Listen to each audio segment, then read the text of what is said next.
প্রবাসীর বাড়ির কেয়ারটেকারকে প্রকাশ্যে কুপিয়ে হত্যা। কুমিল্লার লালমাই উপজেলার নাটুপাড়ায় সিএনজি চালিত অটোরিকশার সাইড দেয়াকে কেন্দ্র করে ফরিদ আহমেদ নামে এক কেয়ারটেকারকে প্রকাশ্যে কুপিয়ে হত্যা করা হয়েছে। এই ঘটনায় আহত হয়েছে দুজন ইতালি প্রবাসী সহ আরো 5 জন। শুক্রবার ৩রা মে বিকেল ৫টায় এই ঘটনা ঘটে। হামলাকারী মামুনকে এলাকাবাসী ধাওয়া করে আটক করে পুলিশে সুপর্দ করেছে। সাধ্যের মধ্যে অরিজিনাল ব্যবহৃত ল্যাপটপ কিনুন, নিজের শখ পূরণ করুন। কুমিল্লা কান্দিরপাড়ের খন্দকার হক টাওয়ারের ৪র্থ তলায় অবস্থিত কিং অফ ল্যাপটপ সলিউশনে পাচ্ছেন বিদেশ থেকে আমদানি করা সকল ব্র্যান্ডের অরিজিনাল ল্যাপটপ। স্বল্প দাম আর শতভাগ অরিজিনাল ও গ্যারান্টি ওয়ারেন্টি সহ ল্যাপটপগুলো দেখতে আজই চলে আসুন।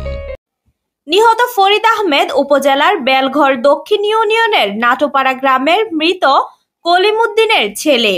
তিনি ওই গ্রামের ইতালি প্রবাসী তাহেরের বাড়ির কেয়ারটেকার ছিলেন। আহতরা হলেন ওই গ্রামের ইতালি প্রবাসী তাহের, তার স্ত্রী তানজিনা, শ্যালক আব্দুল্লাহ, শ্বশুর আবু তাহের, শাশুড়ি হাসিনা বেগম। ঘটনার প্রত্যক্ষদর্শী শিরিনা আক্তার বলেন, সিএনজি অটোরিকশার সাইড দেয়াকে কেন্দ্র করে আমার ইতালি প্রবাসী দেবর তাহের ও তার স্ত্রী সহ 5 জনকে পিটিয়ে আহত করে মাসুদ মামুনরা। খবর পেয়ে ফরিদ ভাই ঘটনাস্থলে যেতে লাগলে হামলাকারী তাকে কুপিয়ে গুরুতর আহত করে। এতে ফরিদের নাড়ি ভুড়ি বের হয়ে যায়। আমি হামলাকারীদের কাছে ফরিদের প্রাণ ভিক্ষা চেয়েছি, তারা তাকে মেরেই ফেললো। হাসপাতালে নেয়ার পথে ফরিদ ভাই মারা গেছে। লালমাই থানার অফিসার ইনচার্জ আব্দুল্লাহ আল মাহফুজ বলেন, ঘটনার পরপরই আমি ও সদর দক্ষিণ সার্কেল স্যার ঘটনাস্থল পরিদর্শন করেছি। ঘটনাটি 2 পরিবারের মধ্যে ঘটেছে।